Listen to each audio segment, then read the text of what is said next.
Neste vídeo vaise iniciar a explicación do tema 1, os conceptos estadísticos previos. Máis que explicación, o que se vai facer é puntualizar algunhas cousas da estadística básica desde o punto de vista das finanzas.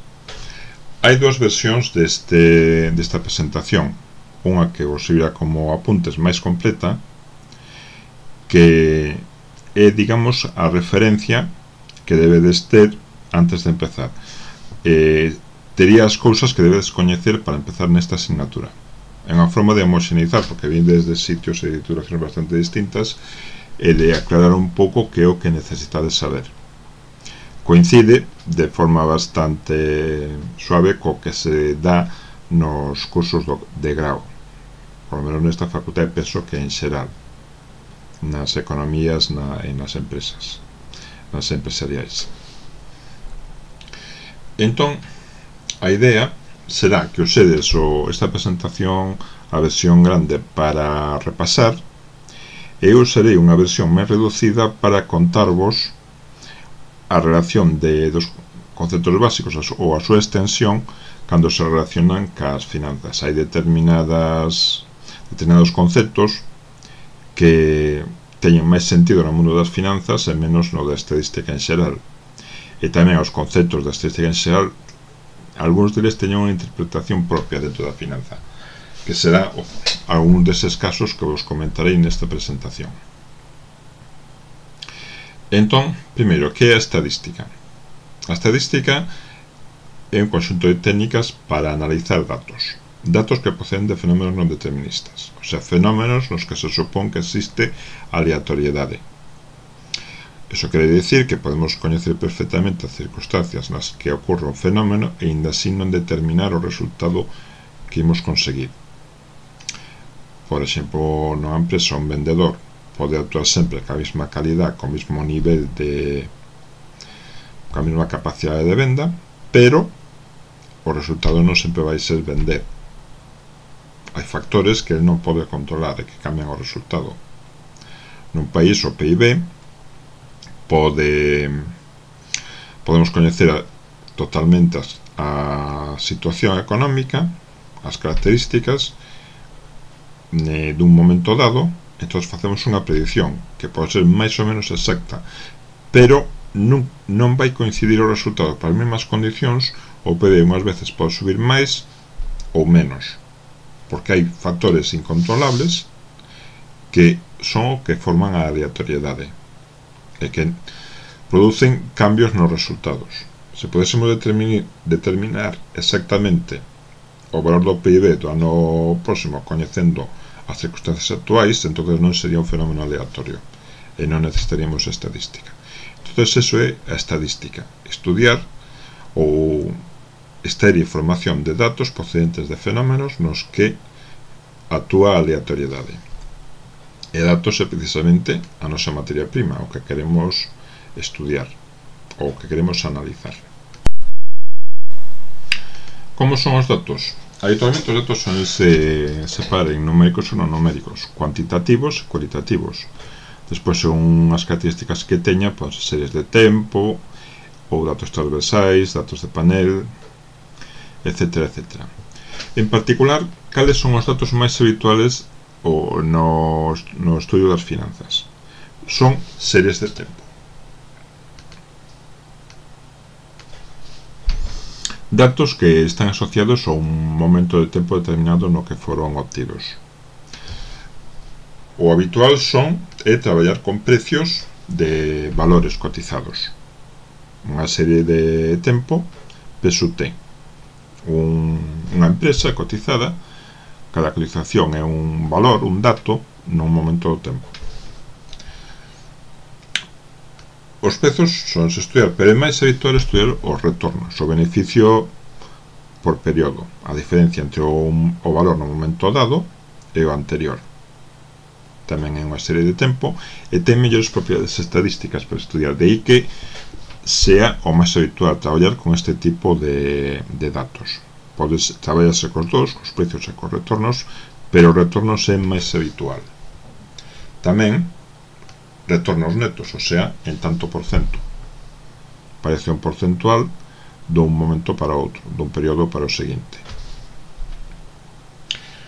Despois tamén se traballa retornos brutos a relación que existe entre un valor e o valor do período anterior en tanto por un, o sea, o cociente. En vez de traballar cas diferencias, traballase cos cocientes dos datos.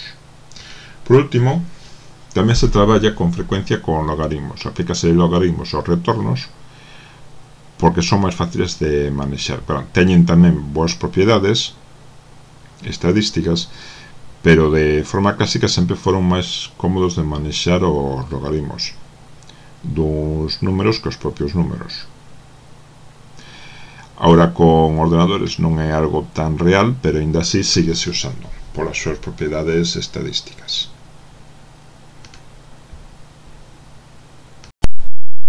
Outro aspecto que me parece interesante é o traballo estadístico, as etapas do traballo estadístico. Normalmente tendese a asociar na xente que ten asignaturas de estadística a estadística con exercicios. Vamos, non ten nada que ver. Os exercicios son para aprender estadística, pero non é o traballo en sí. O traballo, como vos dixen hai un momento, é analizar datos. Entón é un proceso que consta o que se soe separar en varias etapas. Iniciaríase ca recollida, a obtención de datos de múltiples formas. Unha vez que se teñen os datos, obviamente os datos en estadística é fundamental, é a nosa materia prima. Os datos hai que recolleros ben, en boas condicións, e que representan o que queremos estudiar, pero ademais os datos hai que preparalos, porque con frecuencia non son da calidade suficiente na primeira recollida. É necesario ver que datos faltan, correxilos, preparar variables que ao mellor non temos na observación directa e hai que construílas a partir do observado, etc. etc. Eso sempre é un segundo paso que se soe decir que ocupa o 40% do analista de datos hoxe en día.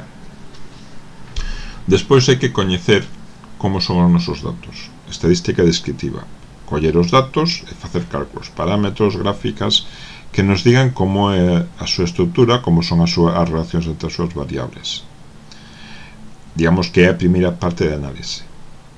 Finalmente, a partir desa análise construense modelos. Úsase a inferencia para ver se eses modelos poden ser aceptables en función do que nos din os datos. Posteriormente habería que eses resultados que temos con modelización contalos e expresalos, pero se non incluen ese paso no modelo, a pesar de que a día de hoxe sí ten importancia pensar como contamos os nosos resultados, xa sea o noso xefe, o noso cliente, a quen este interesado en saberlo. Ben, decía aquí nun destes pasos análise descriptiva, cálculo de parámetros. Parámetros que miden que? Pois miden distintas propiedades, que son a descripción das características das nosas variables. As máis importantes son ser esas 4, as que máis se mencionan, e as máis usadas.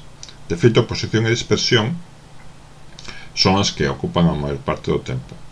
A simetría e curtose, por lo menos no que son as asignaturas de estadística, non se soen tratar tanto. Sin embargo, no que é o mundo das finanzas si adquiren un certo interés.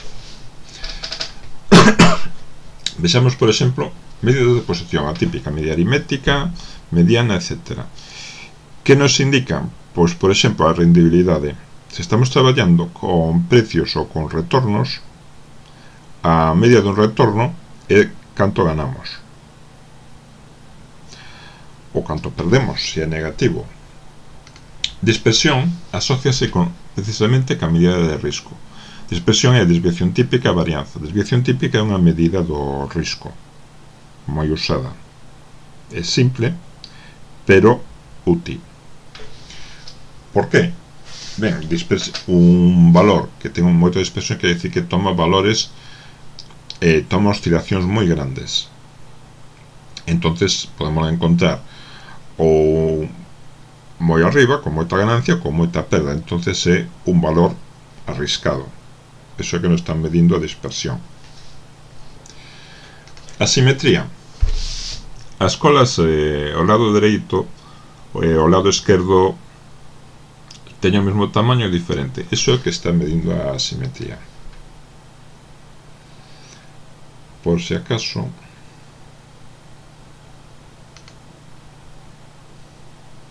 démoslle unha volta. Asimetría á esquerda, asimetría á dereita. Esta do centro ten asimetría á dereita. Esta asimetría á esquerda. Así vese mellor.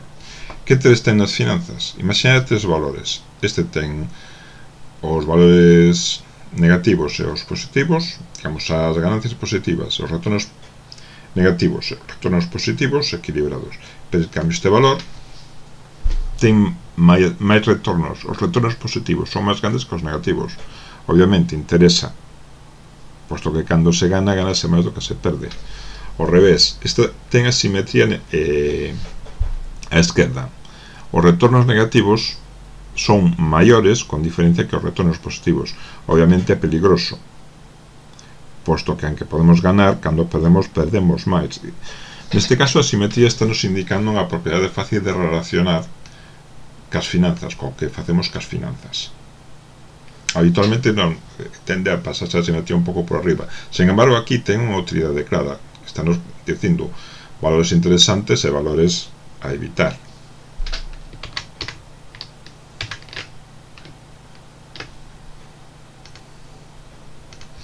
Curtose. Curtose tamén é algo unha propiedade difícil de medir ou difícil de describir. Intenta medir a agrupación no lado central ou na zona central dunha variable. Sen embargo, en finanzas tendese a comentar máis unha consecuencia desa agrupación. Por exemplo, nesta variable central ten unha curtose alta. Por que? Porque o 50% dos datos están nunha zona moi pequena. Entón, para compensar, porque se supón que estas tres variables teñen a mesma dispersión, para compensar as colas son moi longas. Mentras que aquí a curtose baixa na variable da dereita ten unha concentración, ten os 50% central nunha zona amplia e as colas moi pequenas. En finanzas, que significa eso? Significa risco. Se a curtose é alta, temos unha situación habitualmente estable, pero con perdas moi grandes ou ganancias moi grandes. De repente sale da zona tranquila e aí sube moito ou baixa moito. Iso é que nos está indicando a curtose alta. Momentos máis extremos nun valor con unha situación estable. De aí que se suele considerar bastante interesante a análise da curtose en finanzas. Entre as medidas pouco usadas na estadística en xeral, unha que si ten un certo interés en finanzas é a media xeométrica. A media xeométrica ten unha estrutura parecida á media aritmética, só que o que na media aritmética é suma, aquí pasa a ser produto. Por lo tanto, a media xeométrica de valores é a raíz enésima n número de datos de cada valor elevado a súa frecuencia multiplicado polos demais. En particular, úsase para calcular rendementos medios de valores acumulados.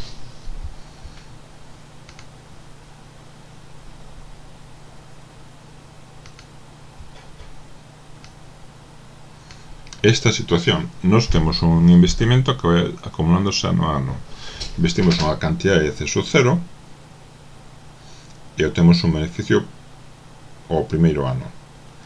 Vai outro segundo, pero o segundo xa se vai realizando sobre a cantidade inicial máis o obtido durante o primeiro ano. Estamos tendo un beneficio acumulado. Neste caso, se queremos averiguar o rendemento medio anual, non podemos usar a media aritmética, posto que non dá o resultado exacto. A media aritmética non ten en conta esas acumulacións. De aí que o rendemento medio se calcule cunha fórmula específica relacionada cas medias xeométricas. Por exemplo, esta é unha pregunta sacada dos exames EFPA. Os exames EFPA teñen preguntas de estadística, en xel de estadística básica. Saquei algunhas para ver a relación entre algúns conceptos habituais da estadística e as finanzas. Por exemplo, a rendibilidade anual dunha carteira foi a seguinte: menos 9% o primeiro ano, 0% o segundo. Podían ser máis anos. E acumulada esa rentabilidade. Calcular a rendibilidade xeométrica da carteira durante eses 2 anos. Ben, esta é a fórmula. Raíz de orden n do rendemento do primeiro ano máis 1, rendemento en tanto por 1, polo rendemento do segundo máis 1, etc. Neste caso, o primeiro ano é menos 0,09, 1 menos 0,09, por 1 máis 0, rendemento do segundo ano. Raíz cadrada porque só son 2 anos. En total, o rendemento medio é menos 4,6%, porque non ganou en ningún dos dous. Esta é a forma de aplicar esa fórmula relacionada ca media xeométrica. Outro concepto que se aplica habitualmente é o de media aritmética ponderada. Sigue sendo unha media aritmética, pero en lugar de usar as frecuencias de cada valor, usan a ponderación que mede a importancia. É o caso dunha carteira. Cal é o rendemento dunha carteira que ten o 30% dun produto, o 50% do outro e o 20% dun terceiro? Pois é unha media aritmética dos rendementos de cada un deles, pero ponderados pola súa importancia. Tamén unha pregunta relacionada con este concepto sería esta: o Departamento de Estudios dunha entidade estima que a rentabilidade dos activos se besan tanto con modalidades tal. Rentabilidade media. Hai que ter en conta que o 70% da carteira é dun produto, o 30% de outro. Entón, a media aritmética non pode ser directa, non pode ser 0 máis 10 partido por 2, senón que hai que ter en conta esta ponderación. Podese facer con os produtos 3 máis os que fosen necesarios. Ben, esta é a fórmula xeral: multiplicar cada produto pola súa ponderación entre as sumas ponderacións. Pero é moito máis habitual traballar con ponderacións que sumen 1, porque eso simplifica un pouco os cálculos. Sería este caso que temos aquí: 0,7 ponderación do primeiro produto, 0,3 ponderación do segundo produto. Media aritmética ponderada, cálculo dunha rendibilidade media dunha carteira. Despois, conceptos non habituais da estadística, pero que si están relacionados con elas, son describirse en finanzas: a semidesvarianza e semidesviación típica. Ben, que é isto? Pensade que a desviación típica é unha medida de risco. Un valor que ten oscilacións moi fuertes considerase máis arriscado, pero as desviacións poden ser cara arriba, positivas, ou cara abaixo, negativas, perder. Está claro que se sobe moito, a nos interesa, non imos rexeitar por eso. Entón o problema está cando cae moito. Unha forma de intentar medir esa diferencia é o que se denomina semivarianzas ou semidesviacións típicas.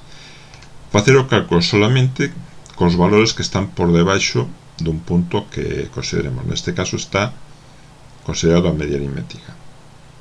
Entonces calculase unha desviación típica dos datos, pero solo de aqueles que están por debaixo da media aritmética. Se non, os valores que quedan por encima non os temos en conta e asignamos un valor 0. Eso sería a semidesviación típica. E o mismo para a semivarianza.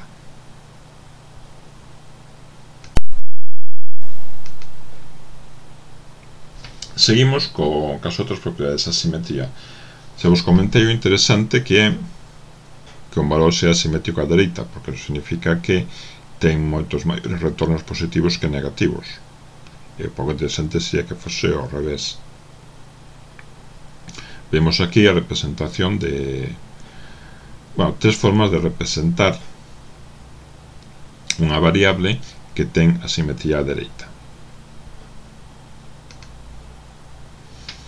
Curtose comentei-vos, se o agrupamento na zona central da distribución. Se a zona, o 50% central está nun espacio moi pequeno, a curtose é alta. As escolas son grandes, mentres que se está nun espacio máis grande, entonces a curtose é baixa. Este valor,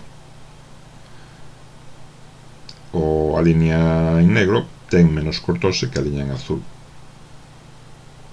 Aquí vese que as escolas que se acaban antes, mentres que a azul esténdese e ten a zona central máis densa. Ben, en relación co risco, un valor con máis curtose é máis peligroso. Curtose significa que ten un comportamento habitual tranquilo, con poucas oscilacións, e puntualmente oscila moito, cara arriba ou cara abaixo. Non, a curtose non mide as diferencias, eso é a asimetría, pero polo menos indícanos que o valor ten máis perigo que un que teña menos curtose, porque as perdas poden ser maiores, igual que as ganancias, é máis arriscado.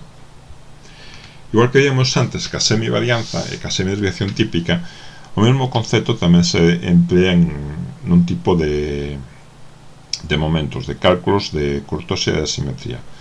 Calcularíanse da mesma forma que se calculan as curtoses e as asimetrías, pero considerando só os valores que quedan por debaixo dun punto determinado, que soe ser a media das cotizacións.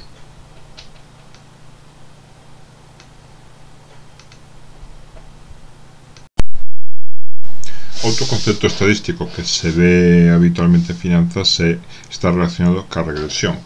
Son os coeficientes alfa e beta, para indicar a relación entre a evolución dunha cotización e o mercado. O coeficiente beta, a idea é coller un valor e facer unha regresión usando como variable explicativa o mercado e como explicado o valor da variable. Eso dá unha regresión con un término independente alfa e unha pendente beta. Nese caso, o coeficiente beta, o seu valor, indica como evoluciona, se é máis variable ou menos que o mercado, o valor que estamos estudiando. Se beta é igual a 1, entonces o valor evoluciona igual que o mercado, ten as mesmas oscilacións. Se é menor que 1, entonces ten un comportamento máis suave que o mercado, mentres que se é maior que 1, é máis variable que o mercado. É simplemente o concepto dependente da recta. Se é 1, aumentan a mesma velocidade a x e a y. Se é maior que a 1, a pendente é grande e aumenta a máis velocidade a y que a x. E ao revés. Se o beta é menor que a 1, entonces, que posiblemente sería este caso, aumenta máis rápido o IBEX que este valor. Por exemplo, nesta pregunta, o coeficiente de beta dunha carteira é igual a 1. Podes afirmar que a reacción da carteira é a mesma proporcional ao mercado. Eso é a idea deste concepto.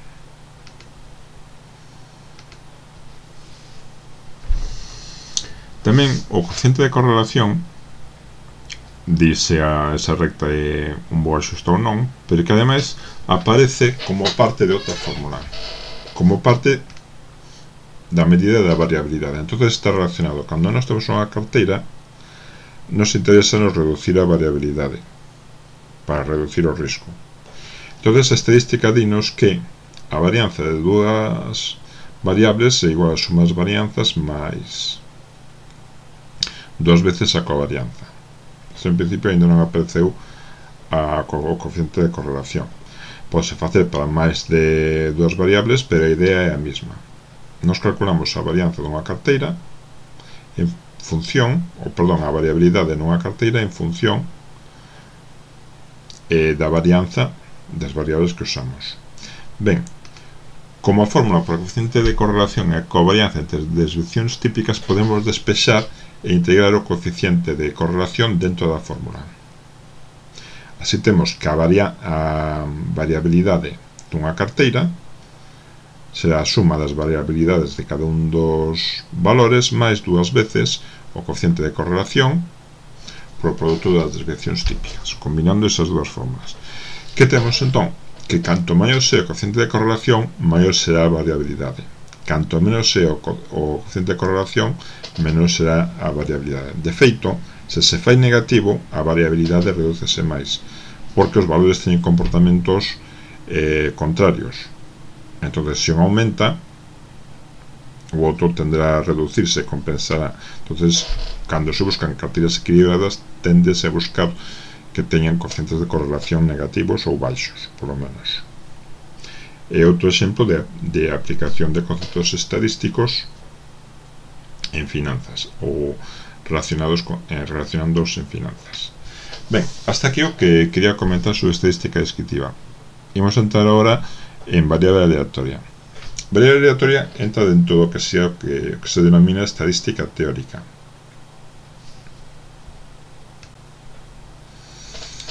Entonces, a estadística descriptiva mira comportamentos pasados. Que ocorreu hasta ahora?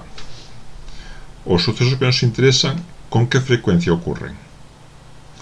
E con este coñecemento nos intentamos predecir o futuro. E aí é onde entra a variable aleatoria. A variable aleatoria é a descripción teórica do que nos aprendemos usando a estadística descriptiva. Entonces, a frecuencia transformase en probabilidade. O que sabemos que ocorre con unha determinada frecuencia. Esperamos que ocurra cunha determinada probabilidade. Esa é a relación entre os conceptos da estadística descriptiva e os conceptos da variable aleatoria. A estadística descriptiva calculase sobre cosas coñecidas, mentres que a variable aleatoria intenta facer eses cálculos para cosas que ainda van pasar.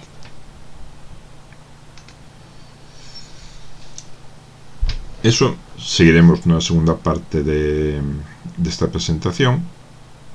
Pero simplemente para rematar esta, relacionado co comentado antes, se ven, non son medias aritméticas senón varianzas.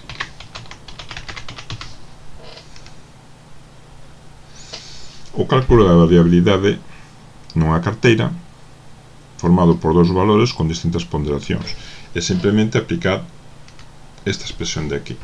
Que podemos esperarnos do comportamento dunha carteira se coñecemos o comportamento pasado?